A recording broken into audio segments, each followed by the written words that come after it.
Hi, happy Monday. Lil's here. Wait, my students want to say hi. No one's here yet, but soon they will be. Okay, wait. Ah, there she goes. Wait. So Lil's here today. Oh, you're right. And I just assaulted her. So we're going to get some treats. This brand, Zooks, pretty much our favorite.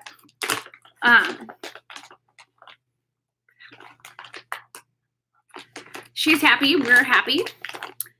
Let's see. Today's Monday. It's sunny. It was super hot this weekend. I'm going to have another little bit of coffee before class starts. This is one of my favorite mugs. It has like a Christmas sweater. But I really just love being able to have coffee at my house all afternoon. Lil's here, so it's good. This weekend, I had to clean the house. I did a little bit of coursework, trying to get everything ready for the semester. This is our second week of online. I miss you guys tons still. I wish that we were all together in the same place, but we're still not. So that's unfortunate. Did anyone I was going to ask if you did anything exciting this weekend, but has anyone watched anything exciting? Mostly because there's a pandemic. I watched Outbreak, which is from the 90s, and terrifying. Yes, I hate being stuck inside too. My patio is into the... You went on jet skis. I did hear that Tiger King is good. So Katie asked, All-American. Hold on, I gotta write this down because I'm not gonna remember and it's hard for me to refine those. All-American. I am working on, I'm hoping to start Love is Blind this week because that just looks amazing. All right. This is exciting. I always like when I ask good questions. So I'll try to look into some of those this week.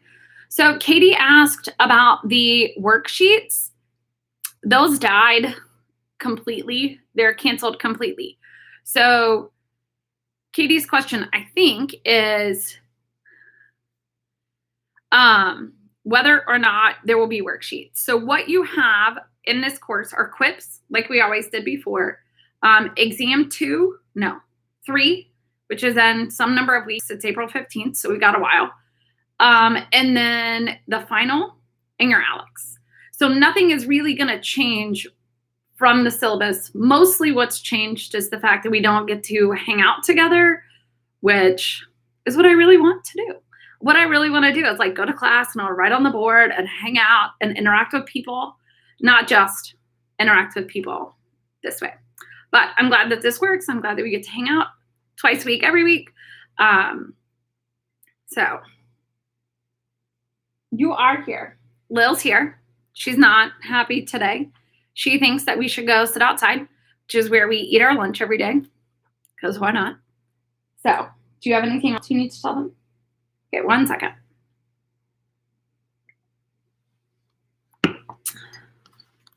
Lily would like to say hello. See, you can say hello now.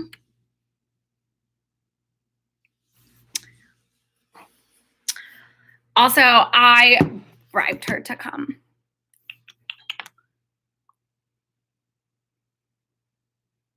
So a couple of questions about ALEX. So if you think about ALEX, you have the dark blue color and then the light blue color and then a gray color with the bar across the top. So at the end of the semester, during the final, or whenever we get to that point, your bar across the top has to be either dark blue, which means you learned it, or light blue means no. Dark blue means mastered, light blue means learned. So anything that is taken away during a knowledge check, you can always go back in and learn afterwards. And hold on, I'm trying to make sure I'm getting this right. You can go back and fix an OpenPy. OpenPy will be right after exam 3, which is April 15th. So April 15th through the 20th, which is the weekend before the last week of class, will be Open Pi. And the other Open Pi will be April 24th through the 27th, which is the weekend before finals. If you finish any of the objectives early, you can go back into any of the past objectives and remaster those or relearn those. All right, any other questions? The Quip this week will open on, same as last week, Wednesday afternoon. The topic is, hold on, I wrote this down and now I don't remember. The topic will be Lewis dots. The questions about exam 3. So a couple, UNF has purchased some new software. Sam, that is right. Everything must be learned by the end of the semester. So it's got to be either dark blue or light blue by the time you get to the end. You will never have to master everything, but it will keep taking stuff away if you don't master it. So mastering it helps, but is not required. You must learn all of the different parts of your pie. So Alex, homework is 100 points for your pie. So if you get 80% of your pie, you get 80 points. The other half of that score, the other 100 points, is for turning it in on time every time. Or no, on time, and it scales. So if you turned in on time 80% of the time or 85% of the time, then you will get 100 points, 70%, 80 points, something like that. That is addressed in the syllabus, and I can look that up and send. I will include that in my weekly announcement this time. Exam 3 is April 15th. Ginger asked if it would be open notes. I'm trying to figure out all of the best ways to give your exams with the least amount of stress, both for you and for me. There will be an exam. It will be on the 15th. All I can tell you right now is that it is going to cover chapters, the end of 6, 7, 8, and whatever part of 9 that we get to. All of that will be on the exam. If it's open notes or something else, I will give you guys at least 1 week's information with everything you need for that.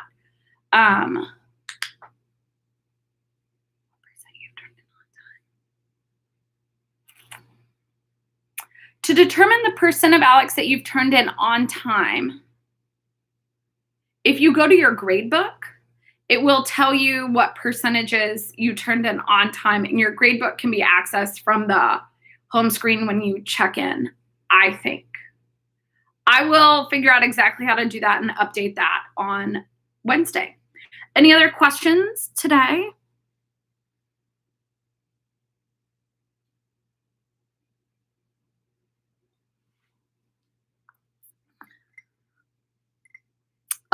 Yes, so there's a question about accommodations.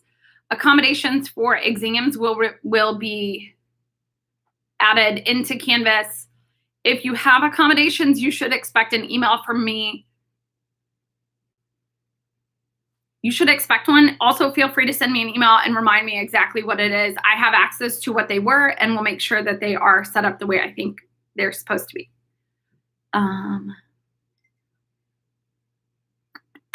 So Katie asks, ooh, this is a good question. If you've turned in all of your objectives on time and then they've taken away points, is it still full credit? Yes, the credit is, so it's for turning it in on time. Even if you turn it in and then they take it away immediately, you still get points for doing the assignment. So you could turn everything in on time and not take a knowledge check. I don't know how this will work. And then somehow it could take away your whole pie and you could get all of your on-time points and none of your pie points. Or you could never turn it in on time. Basically, tomorrow, start doing your Alex objectives and still get 100 pie points and get less of the on-time points. If anyone has any questions, you can send me an email and I can take a peek into your Alex and give you kind of an estimation. Your grade book tells you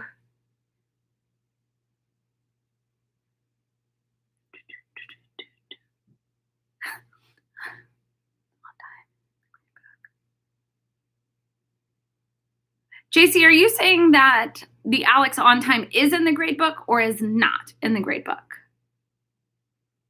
Also, I'm really sorry that you had to get a snake out of your house. We are trying to figure out how to determine what percent you've turned in on time. I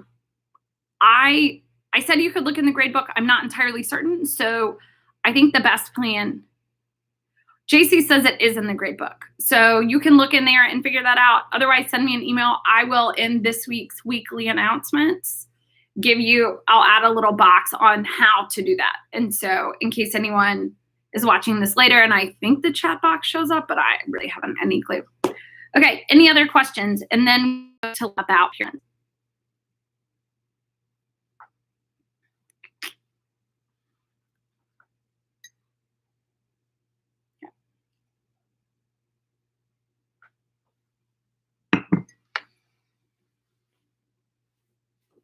It's fine, Lo.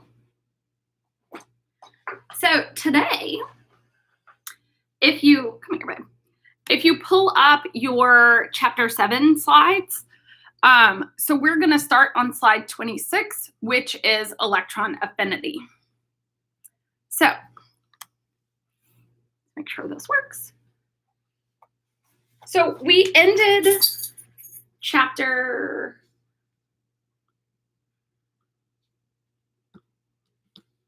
I think we finished talking about electron or ionization energy, but very briefly.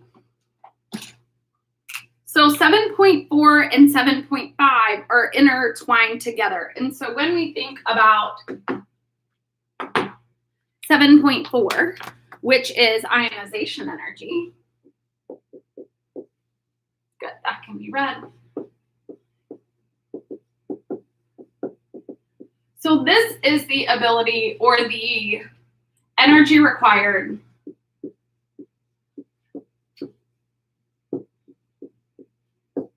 to remove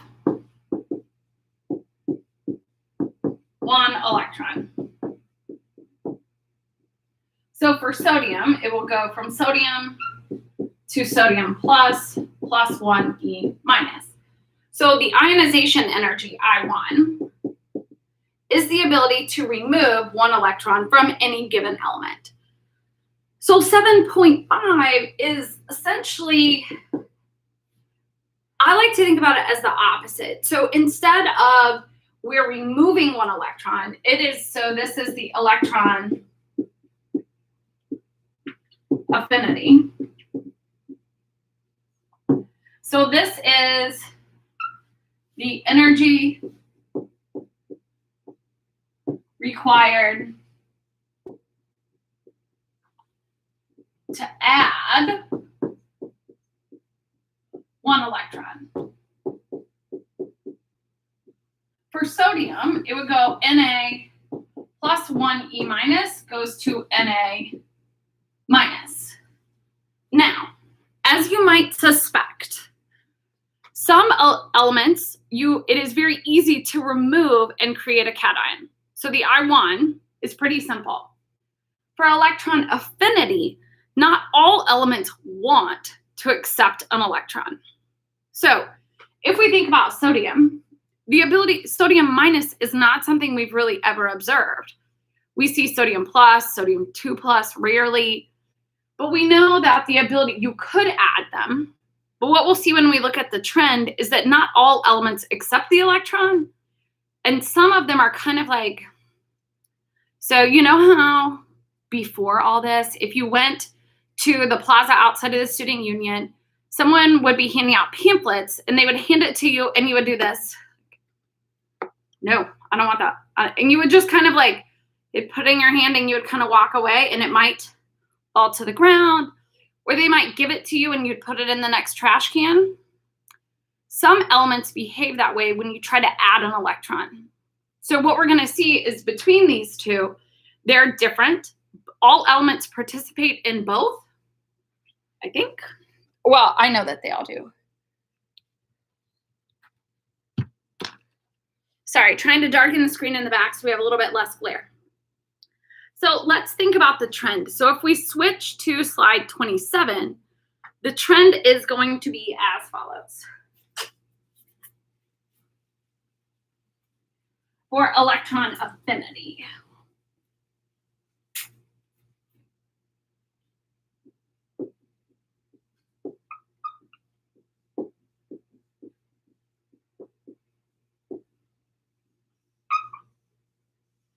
If we look at our periodic table, the trend does not change as we go down. No change. And we see increase. Let's draw that down here.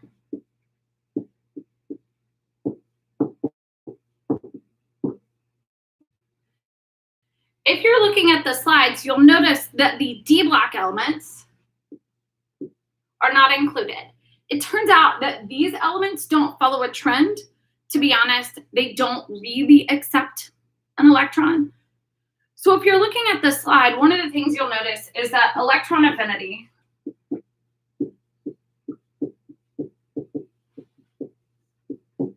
is negative. So the bigger the negative number, so negative 328 kilojoules, tells you how much fluorine wants to accept an electron. So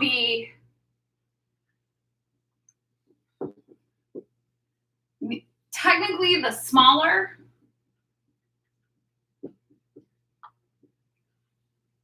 the value, whoops, the more it wants an electron. Positive, can we still say this? Yes. Positive EA equals, are you really going to lay right there? Will not accept. So, well, can't see me at all. So when the electron affinity is positive, meaning if you look at the trend on the slide 27, for beryllium, it says that it's greater than 0. Greater than 0 means you can give it the electron, but it's immediately going to give it back. So electron affinity is negative. So the other thing to think about is that for nitrogen and phosphorus, arsenic, and antimony, which is basically the third one, those are often less than the others. So half-filled orbitals, so we know that nitrogen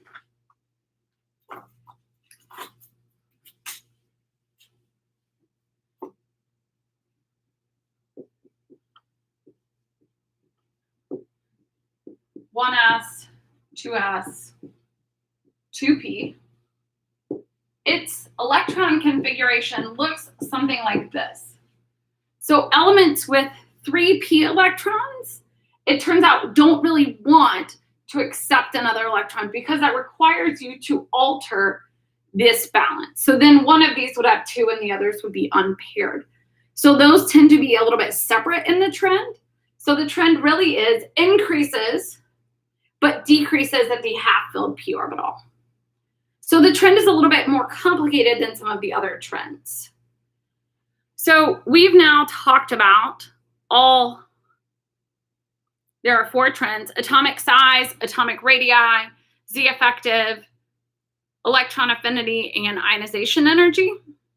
So the next 4 slides are examples. So this will work best if you're working along with us. If you are not, I will try to draw some stuff on the board so you can follow along.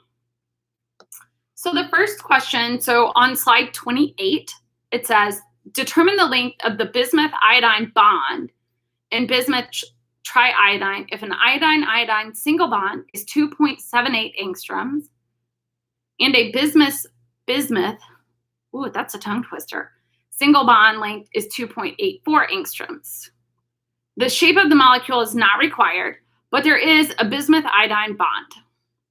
So I'm asking, what is the bond? What is the Bi bond length? But I gave you the Bi-Bi and the II bond. So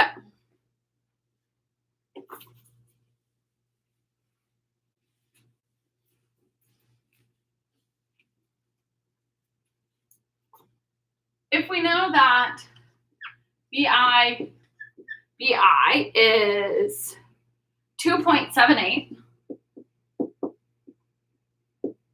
angstroms. So don't forget that this angstrom, nope, that's not the right one. 2.84.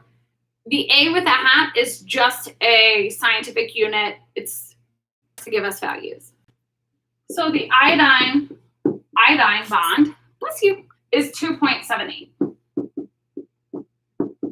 So we would like to know what the Bi bond length is, and it is half of the Bi-Bi, 2.84, plus half of the 2.78 angstroms.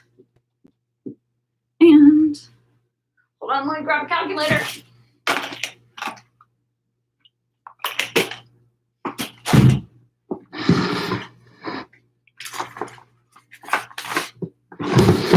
One second. Ouch! I'm okay. Everything's fine. We're good. I'm good. Just wrapping stuff. Y'all, this Monday's for the birds. Okay. So it is 2.84, half of that plus 2.78. So we got that the final value is 2.81 angstroms. Anyone have any questions on this one? It's pretty simple. It's mostly just adding. Hopefully the sig figs will be in there. And don't forget that you will not be required to determine either of these bond lengths. The Bi-Bi or the II bond would be provided. So that is an example. So on slide 29, there are two questions. So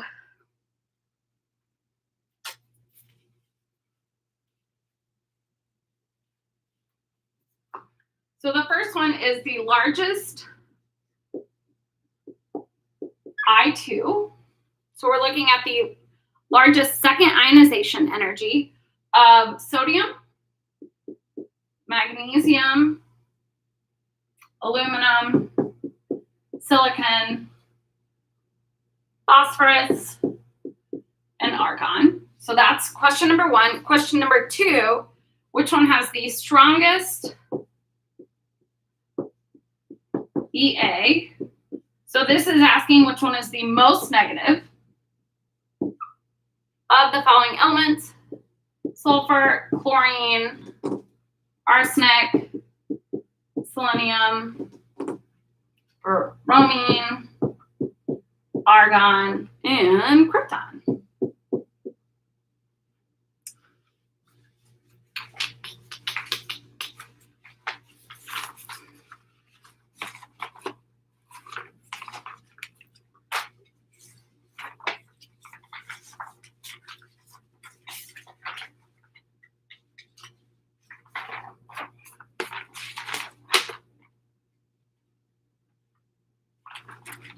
So on the first one, the largest I2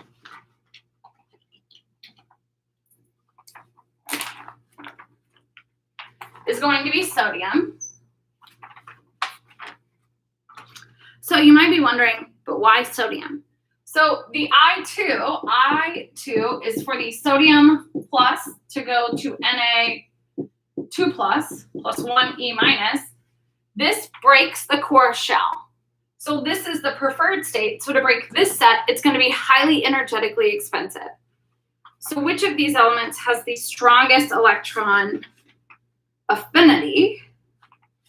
The answer is going to be chlorine. So chlorine is going to have the highest because we see it on the right side of the table.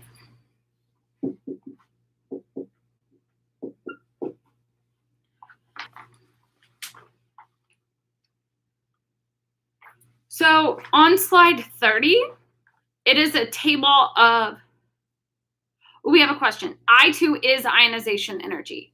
So I2 is the second ion.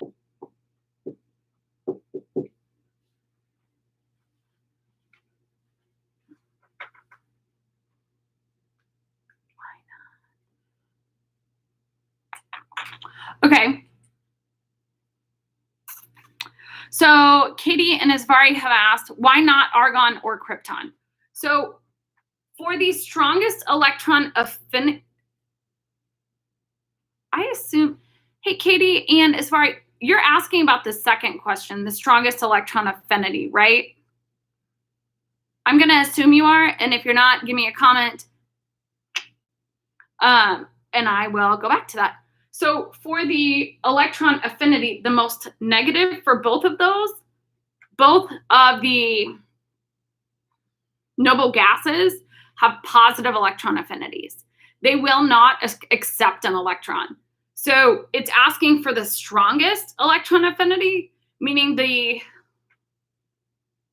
is where it gets tricky. I don't want to say the biggest negative number, but the smallest number, so negative 358 is a small negative number compared to negative 50. So both of the noble gases, their electron affinity is 0 or greater than 0. Good questions, great questions. Any other questions?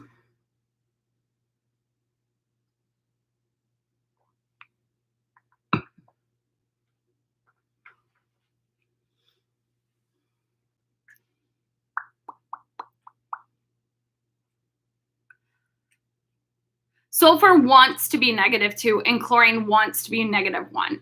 So anything with a -1 will have a stronger electron affinity than something that would prefer to take 2 electrons versus 1. Good question.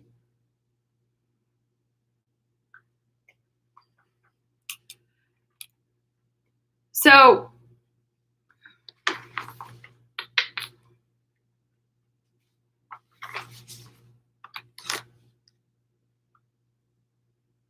yes, the trend ends with the gases. So the gases, so Katie asked, the trend ends at the gases. That is correct. The gases are excluded, sorry.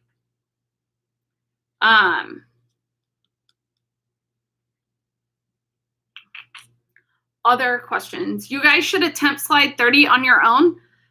It's asking for you to determine which one is the elements, has the following ionization series. I love that question. So you'll want to think about it and you answer that by determining which of the I1, 2, 3, 4, 5 is the one that breaks the noble gas configuration. So the last 2 questions are to write the 4th ionization of lead and the 3rd electron affinity of carbon.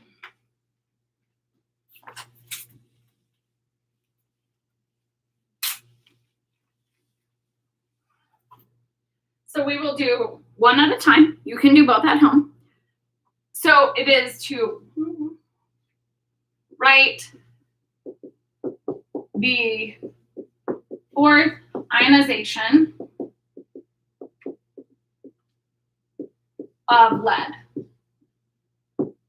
So we'd like to write the chemical equation for the 4th ionization. So the trick with these is to realize that we can only remove 1 electron at a time. So when we do this, we're going to make the +4 from the +3. So lead is Pb.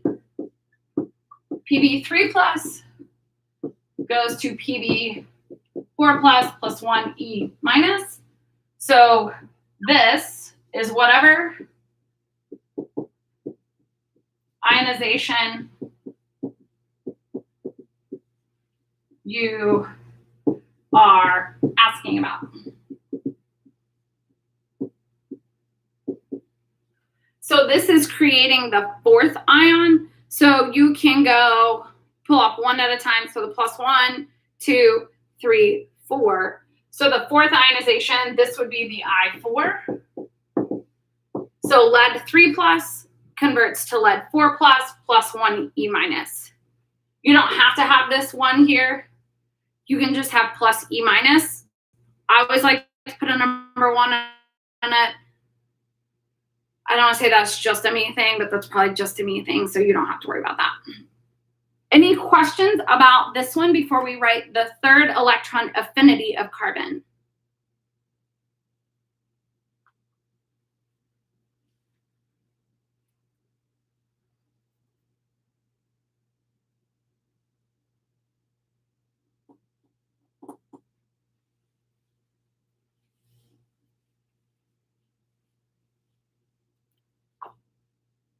Right, the third electron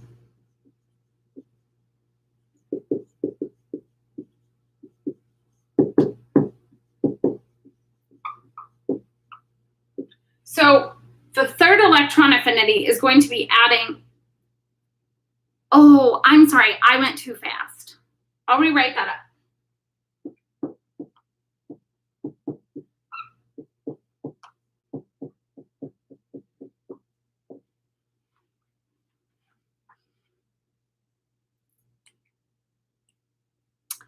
Sorry, I'll try to erase slower. The board work is a little messy, but we're doing our best. We're making it work.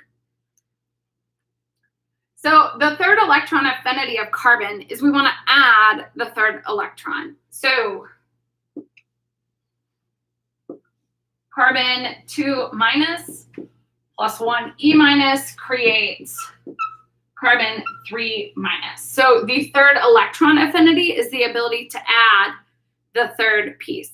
1 E-, this right here or over here, is 1 electron. So in this case, for both electron affinity or ionization energy, it's asking, are we adding an electron or are we removing an electron? So I will not erase this while I tell you what we're going to do next.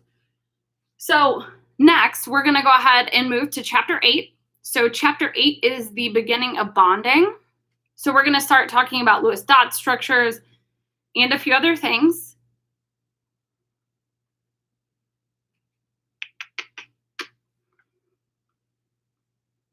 Okay, so Sam is asking me to answer the question on slide 30. So I will go ahead and do that.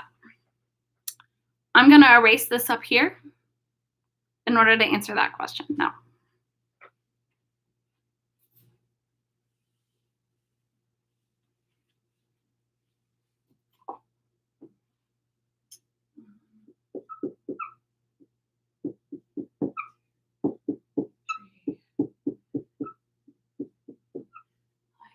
So we have 738.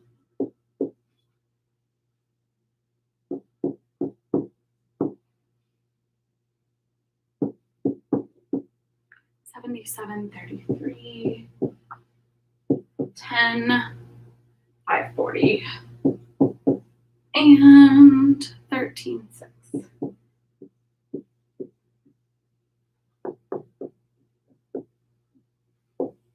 So this is the table that's on slide 30.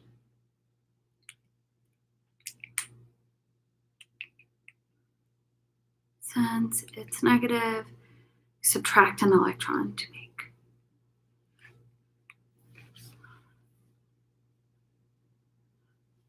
I'm going to come back to those questions. Let me finish answering this. So this table is the ionization series for one of these elements. So we have neon, sodium, magnesium, aluminum, and silicon.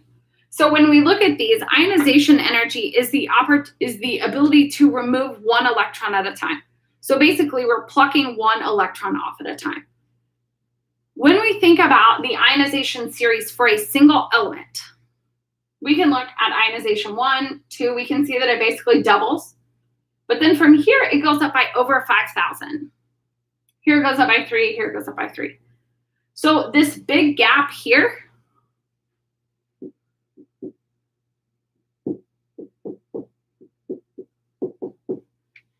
this big gap is what's going to tell us information about which of these elements it is. So we know that the second, so I2, okay, if I write down here, you can see it.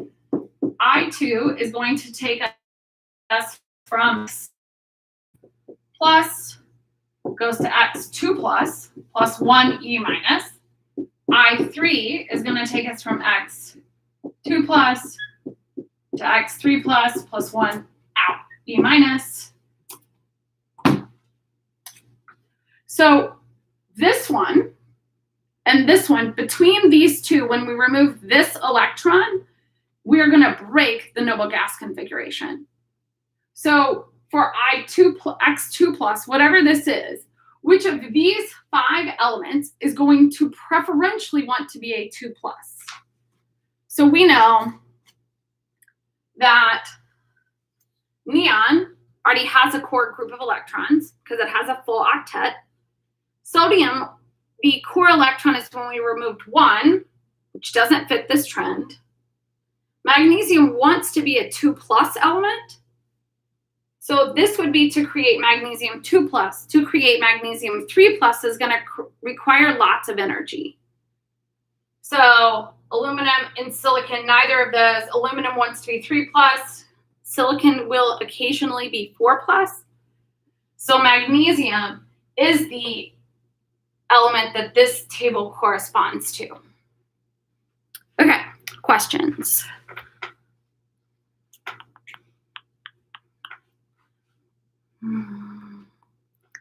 So it's negative, you subtract an electron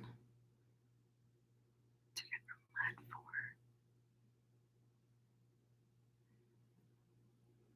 So Thomas, your question is asking you subtract an electron from PB4 to make PB3. So if you're going from PB4 plus to PB3 plus, you would be adding an electron, I think. But I think that question might be answered really well if you pop into office hours so we can talk a little bit about it. You can access that through the Zoom link or send me an email and I'll send you a private meeting invite. Sebastian asks, the homework for Alex due Thursday, does it have a lesson we're not learning from chapter 7? It should not. But I will double check. It may be asking how they interconvert because ionization energy and electron affinity kind of are the ability to go forwards and backwards. But the information that we did not cover in chapter 5, chapter 7.6, 0.7, and 0.8 should not be in Alex, will not be on the exam, will not be on the final. For lack of a better expression, it's dead to us. So don't worry about that. So each ionization gets higher each time it removes an electron. Yes. So every time you pull a piece of hair off or pull something off, it is going to require more energy to remove the next one. Any other questions before we move to chapter 8?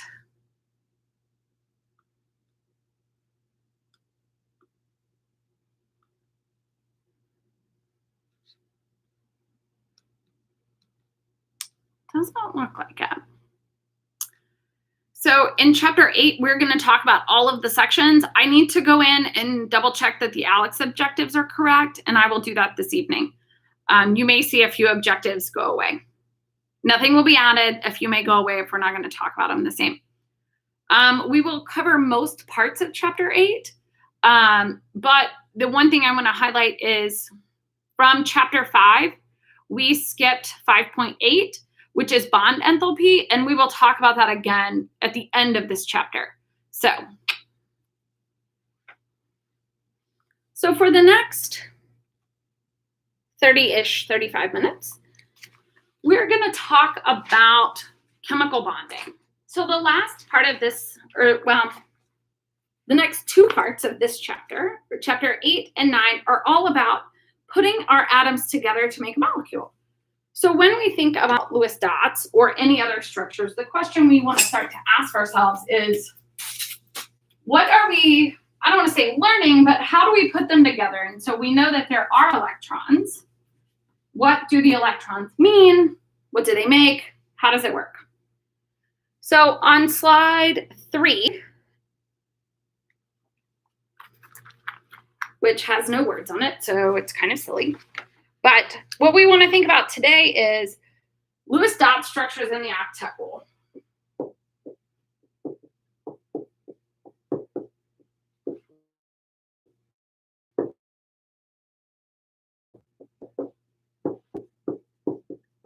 So an American scientist a long time ago developed a method for us to be able to draw chemical structures. So today, if you were to come to my office, which no longer, I'm not there, so if you pop into Zoom and you're like, hey, Dr. Malcolm, what does water look like? I would be able to draw a chemical structure for that. What we'll learn in this chapter is how do those molecules kind of fit together like Legos. In chapter 9, we're going to think about what does it look like in 3D space. So when we think about where they are and what they look like, we have to think about how you make what's called a bond. A bond is where two electrons come together.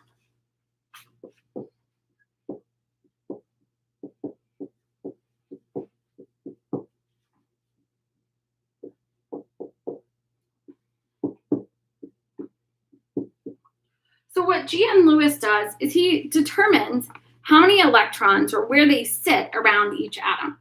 So for sulfur,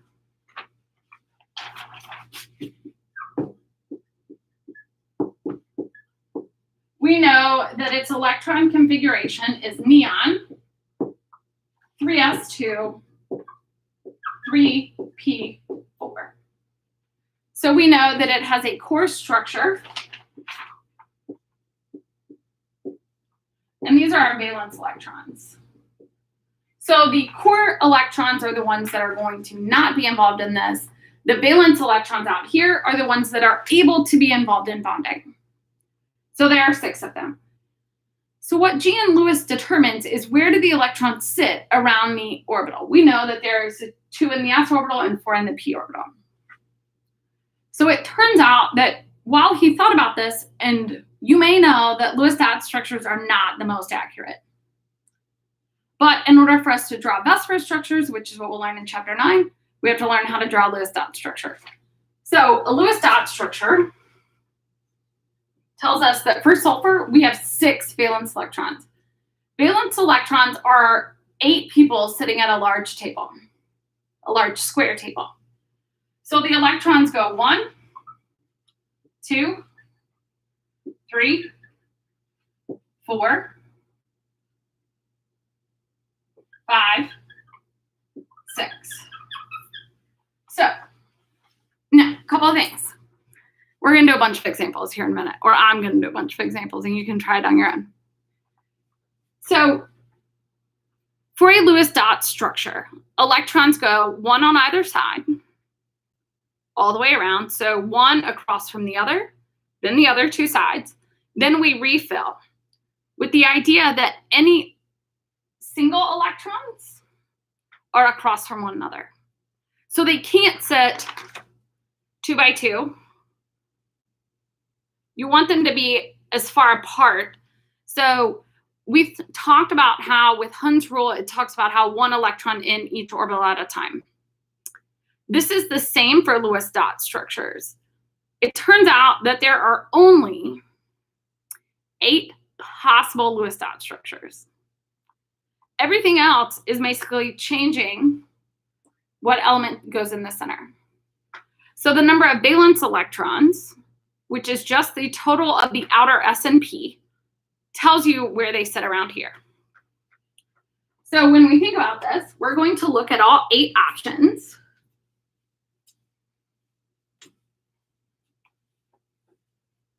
I'm going to redraw 6 up here. So we will put hashtag BE.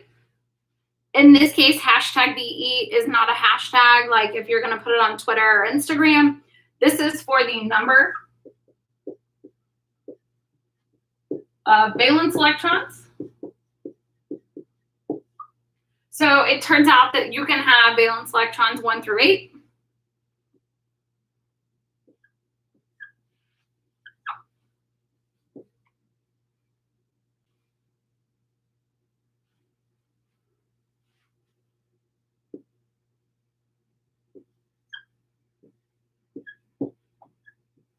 So we know that sulfur has 6 valence electrons, and it looks like this.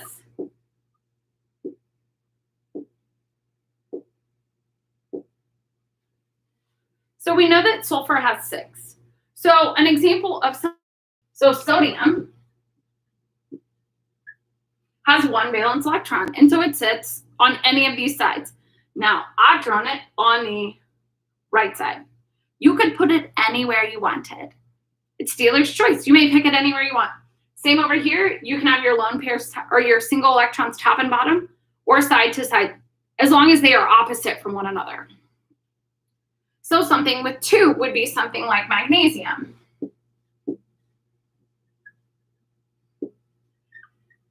And in this case, they go on either side.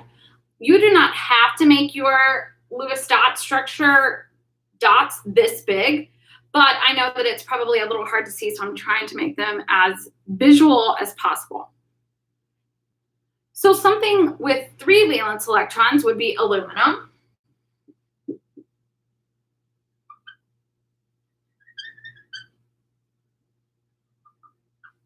Now this 3rd electron could have gone on top or on bottom, and anything else in that column, you just swap out the element and put on this one.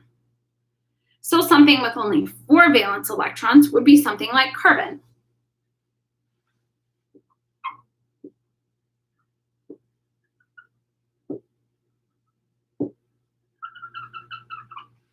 So what we can see is that carbon has 4 valence electrons, a single electron on all 4 sides. So something with only 5 electrons would be something like nitrogen or phosphorus. So you add 1 electron on each side. So that uses 4 of your electrons. Now you have 1 electron left. It could go anywhere you would like on this board. I'm going to put it at the top, but you could have put it and been perfectly correct on any of the others. So I have 2 questions. Hold on, you can't see me if I sit there. So on aluminum, the 3rd electron wouldn't be paired. So the reason it's not paired is because no one can be paired until each side has 1. So Haran's question, which says that each space have to be filled before pairing up, is correct. So we go 1, and then on the other side, and then the other 2 sides. Then you can start adding them back in the same order. So across from each other and then on the other sides. So each space gets 1 before anyone gets 2. Great questions. So something with 7 valence electrons would be chlorine.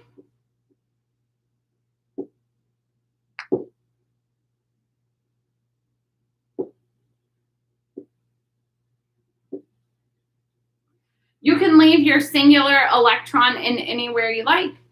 In this case, I've just left it on this side. You could put it anywhere you want on here. Now, who has 8 valence electrons? So it turns out that any of your noble gases have 8 valence electrons.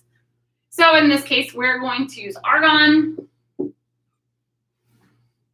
1, 2, 3, 4, 5, 6, 7, 8. So in this case, these are the 8 possible Lewis dot structures for a single element.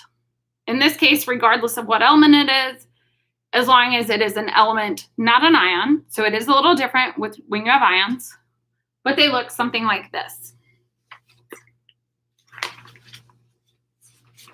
So the thing we want to think about now is, what about if we start to think about ions? So we're going to take a good look at the chlorine and chlorine ion. Oh wait, I'm going to give it 20 seconds in case you're a little bit behind to catch up, and then I'm going to go ahead and erase this board.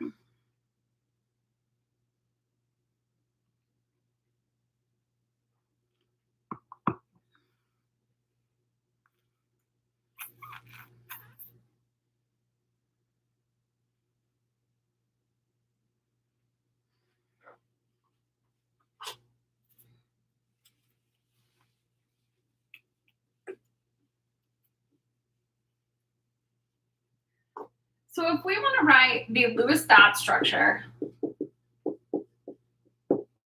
chlorine minus. So now we have a chlorine with one extra electron. So if we go from chlorine, it's going to turn into chlorine minus, which means that we've kind of often said it has full octet. So what that means is our chlorine here had its 7 electrons. So this is chlorine. Now we can have chlorine minus, which now actually has, hold on, my dots are not big enough. TV timeout.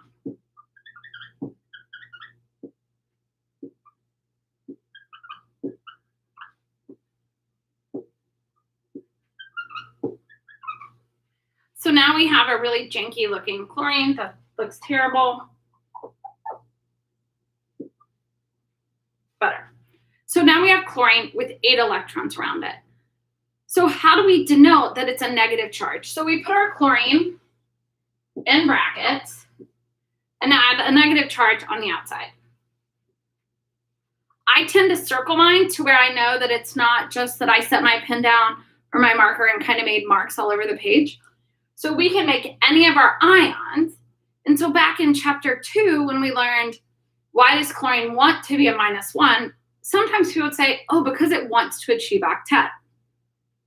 This is octet.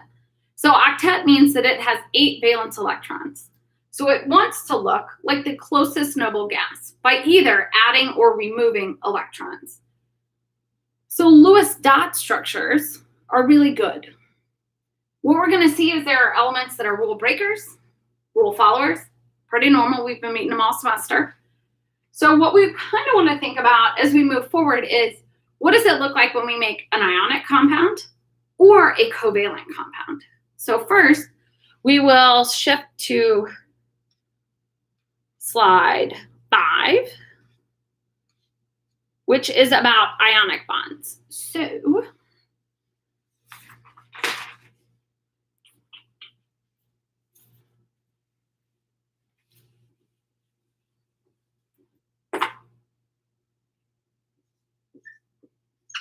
(8.2) is ionic bonds. So it turns out that there are several different types of bonds. So in an ionic bond, electrons are donated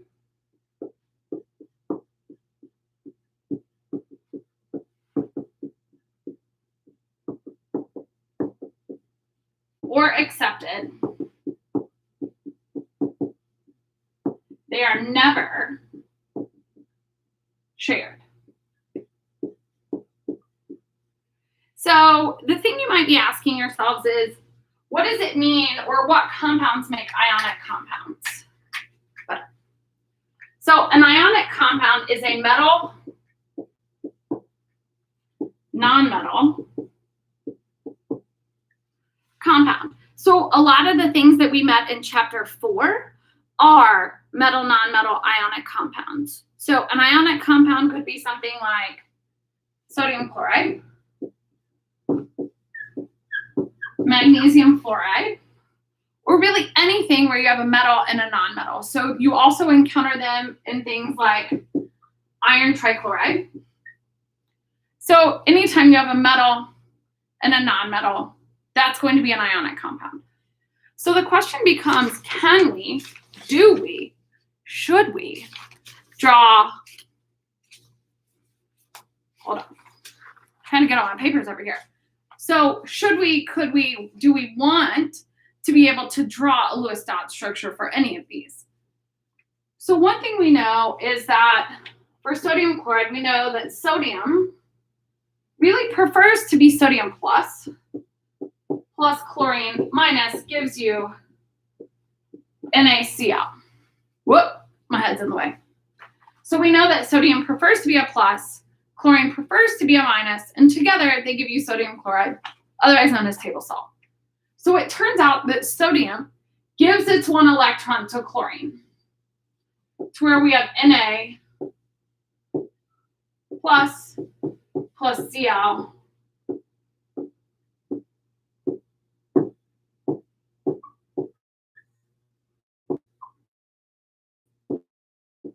C minus. Now we knew, or we have talked about in the past, that when pluses and minuses interact together, we saw this in chapter 4, that they tend to want to interact to create a neutral compound. So we see this to be true for magnesium Fl2, where the magnesium wants to be a 2+ and there are 2 singular minus fluorines, or iron is a 3+ and there are 3 Cl minuses. So we know that they're going to be balanced in the end. So the question becomes, what is an ionic bond and what do we do with that? So if you were to look at slide 4, it gives you something called a lattice energy. So lattice energies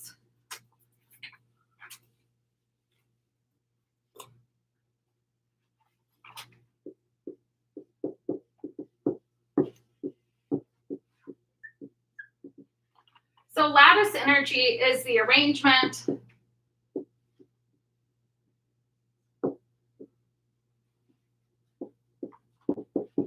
of the ions. And so the arrangement of the ions, if you have plus minus,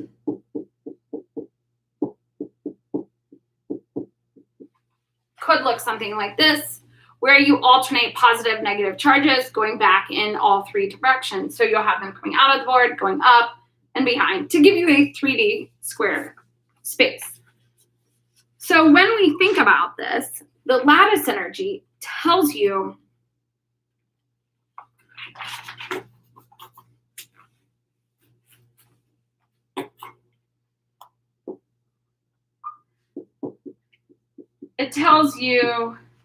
about stability. So lattice energy can be calculated in a couple of different ways. And so on slide 6, it gives you a table.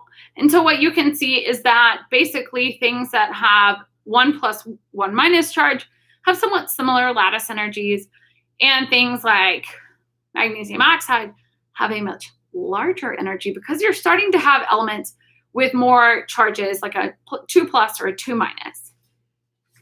So the lattice energy is calculated from this equation. E sub EL is K Q1 Q2 over D.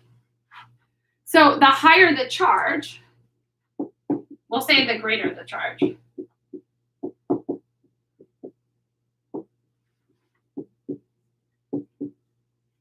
The larger E sub EL is. So I know I've shown you this equation in chapter 5, and we've seen it again a couple of times. We're not going to look at any numerical examples for this, but we know that when you have 2 plus 1 charges interacting close together, it is going to be different than 2 larger charges interacting over the same distance or slightly different distances. So the electrostatic potential is related to the lattice energy. So the lattice energy is essentially saying we want to make charges that look like this, and the charges that look like this are going to tell us about how things interact. So we have to talk about ionic bonds so that we can talk about the more, I don't want to call them cooler bonds, but in my opinion, the more exciting bonds, covalent bonds. So we are going to move to slide 7 and talk about section 8.3.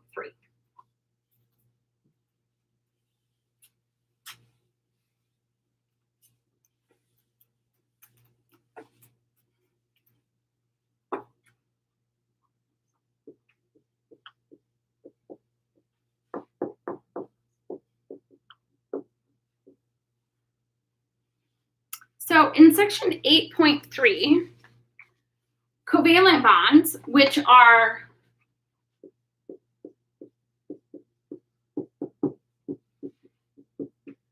these are going to be non-metal bonds. So some examples might be OH, carbon-carbon, carbon-chlorine. Really anything that is made out of compounds that you're going to find on the right side of your periodic table are shared electrons. So when we create an oxygen and a hydrogen bond, here, these electrons are going to be shared between the two elements, either equally or unequally, which we're going to talk about unequally in the next section. Right now, we're going to talk about equally shared. So G and Lewis used his Lewis-dot structures to try to talk about how elements can come together. This part is all about Legos, in my opinion. So we know that hydrogen has one valence electron.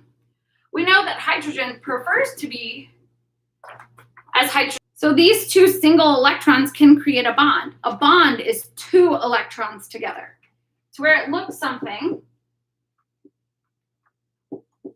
like this, to where these two fit together. So we have both of our hydrogens who both have one electron on either side. So sometimes I will draw mine over here to where it makes it a little bit easier for them to fit together. But in this case, we can create this bond. So this semicolon or the dot dot could also be drawn like this. So when two electrons make a bond, we use a line between the elements.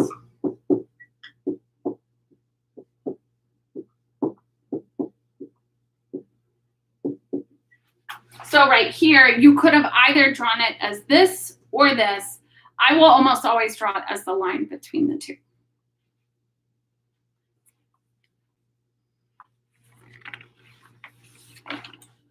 So when we think about hydrogen, we can see that this fits. But let's think about something else that we've met with, we know comes as a diatomic.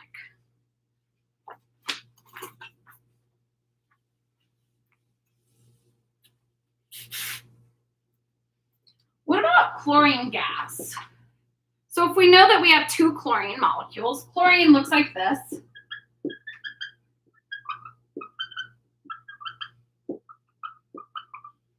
So if we have two chlorine molecules, you could imagine that they're going to fit together on the side where they each have one electron. So you can draw chlorine like this.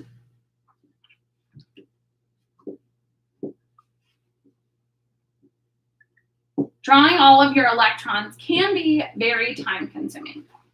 So for each chlorine, we have one bond electron and six electrons. So we have, these are what we're going to call lone pairs. And this right here is going to be a bonding electron. So when we think about these, we can create any of these structures based on the Lewis-dot structures. So this is for a covalent bond.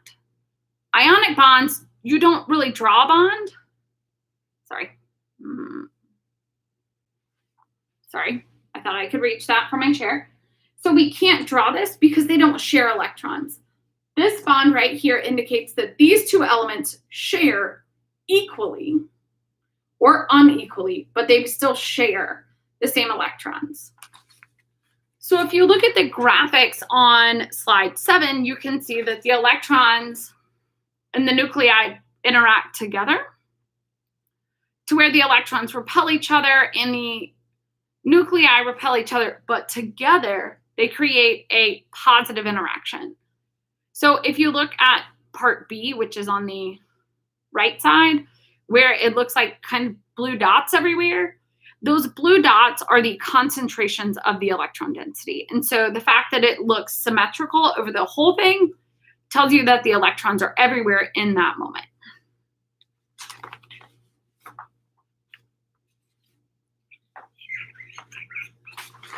So let's think about some examples. So if you look at slide 8, there are. So you might look at this slide and be like, some of these letters are underlined. The underlined letters, ooh, we're having unstable connection. I will wait.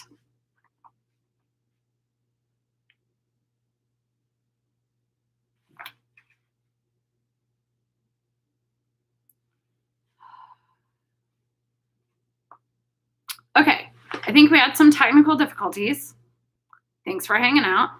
So if you're looking at slide 8, the Lewis dot structures, we're going to draw them for 4 of these elements. So a couple of things. The underlying letter is the central letter. So when we think about drawing a molecule that has more than 2 parts or 4 parts or 5 parts, we need to know who goes in the center. And so in my class, I will tell you what is the central atom by underlining it so that you can kind of figure that out. So let's think about some of these elements.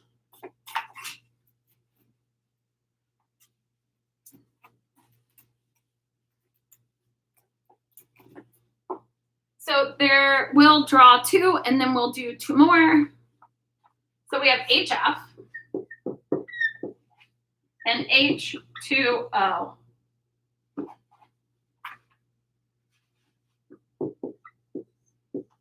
With the O being underlined. So when we just have 2 elements, we assume that they are connected to each other. H, then F, F, then H. It'll be the same in the grand scheme of things. So the way to kind of think about this is to look at, sorry though, how do these two, is it possible that we can figure out how they fit together based on their Lewis dot structures? Sorry, baby. So we know that hydrogen has 1 electron. We know that fluorine has 7 valence electrons. So is it possible that these 2 electrons are going to join together to create a bond that would look something that looks like this?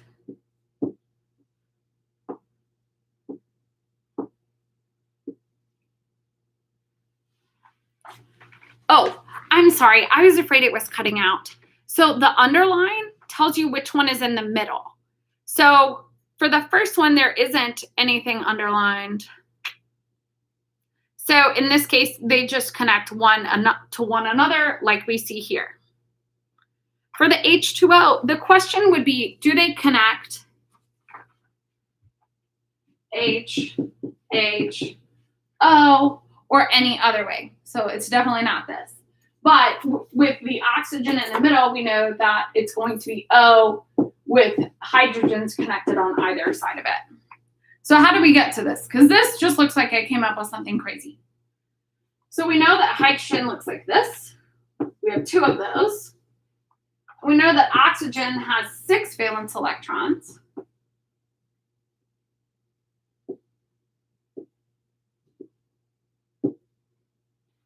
So if we want to combine a single electron from oxygen and a single electron from hydrogen, we can do that on both of these sides, which that gives us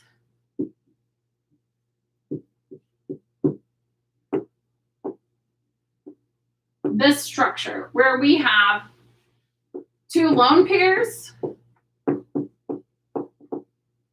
and 2 bonds connected around both of the oxygens.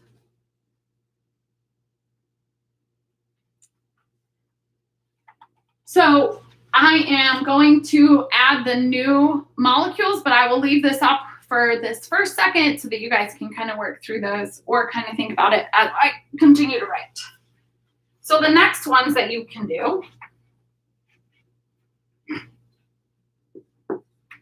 are NH3 with the nitrogen underlined, or CH4 with the carbon underlined.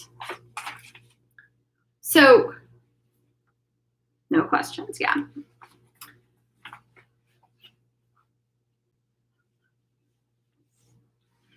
So again, the way to start learning how to do this, and when we get into Wednesday's lecture and next week's lecture, we're going to more and more complex entities, which is not unsuspecting.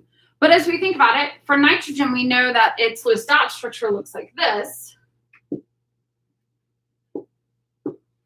So it's easy for us to imagine that we can create hydrogen bonds with 3 atoms that interact with each of these lone electrons to where it looks something like this.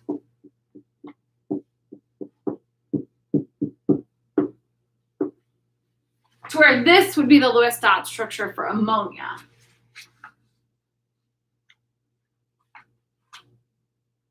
So for methane, where we have a carbon surrounded by 4 hydrogens, it's pretty, I don't want to say simple, but by drawing the original Lewis dot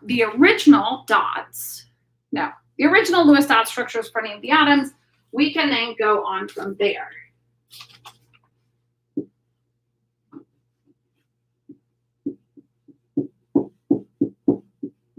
And it looks something like this. Don't forget, you are welcome to, at this point, when we get a little bit further along, it doesn't make as much sense to leave these as 2 dots, but this is how you would draw any of these.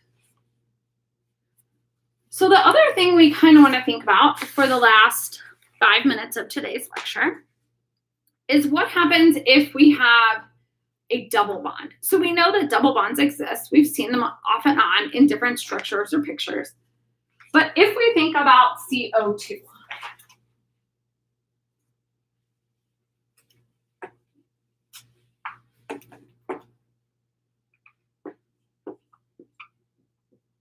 so if CO2 is our central atom, okay, well, that's great. We can draw our Lewis dot structures. For oxygen, we have our carbon, we have our other oxygen.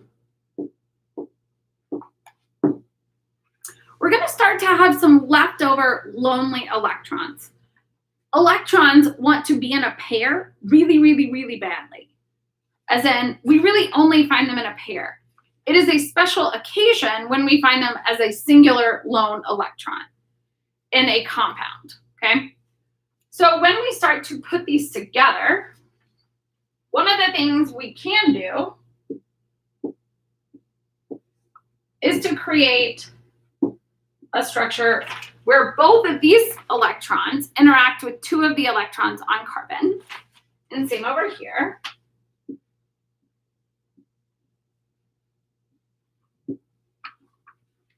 To where this is 4 electrons between 2 atoms.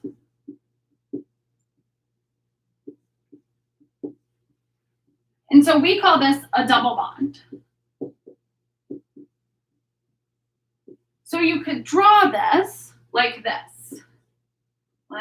Hold on, let me move it down a little bit so you guys can definitely see.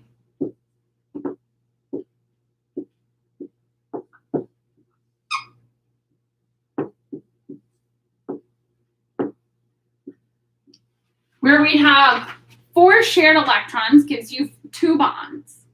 So this is called a double bond, and the double bond means that there are 4 shared electrons instead of 2 electrons in a single bond.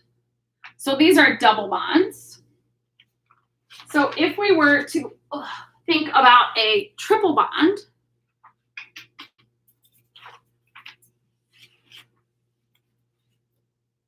so for nitrogen gas, we're going to make a...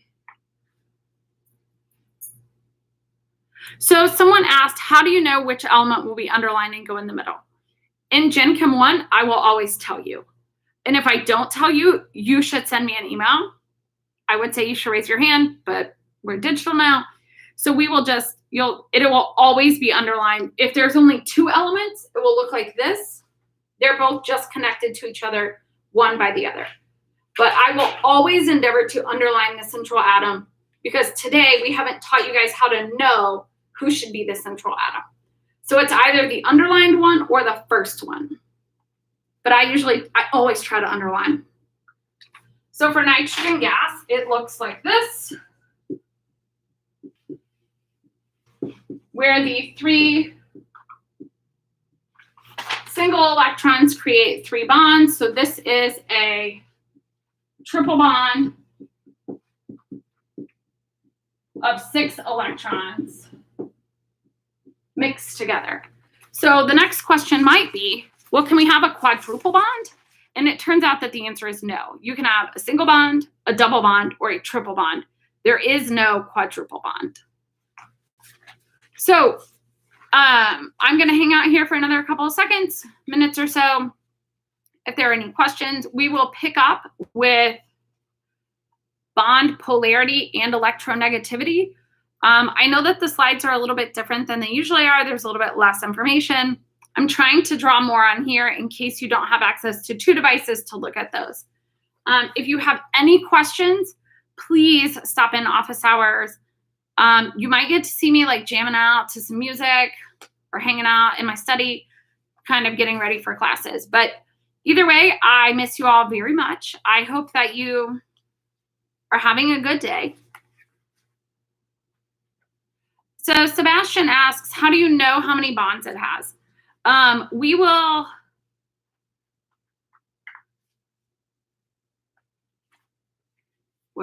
the number of bonds is half of the number of shared electrons.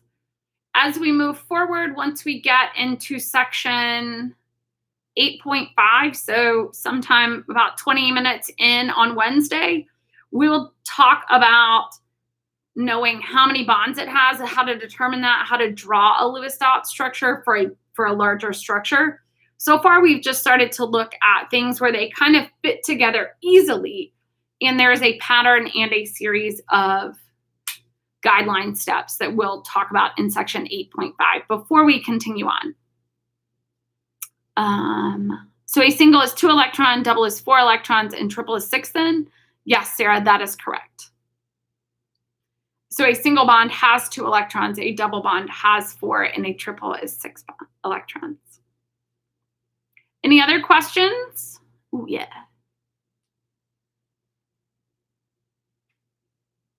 Oh, yeah, there's something, I've done something horrible in the grade book.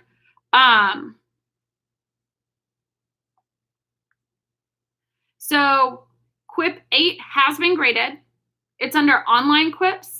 I will probably on this weekend after you guys take Quip 9, just for a little bit of expediency, I will update your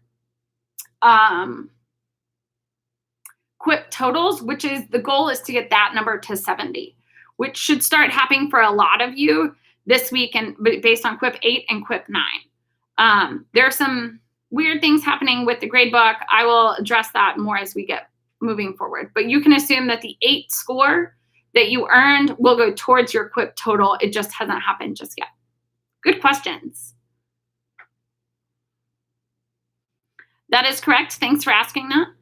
All right, I'm going to go so I can get ready for our next class. I miss you, and I will see you all on Wednesday.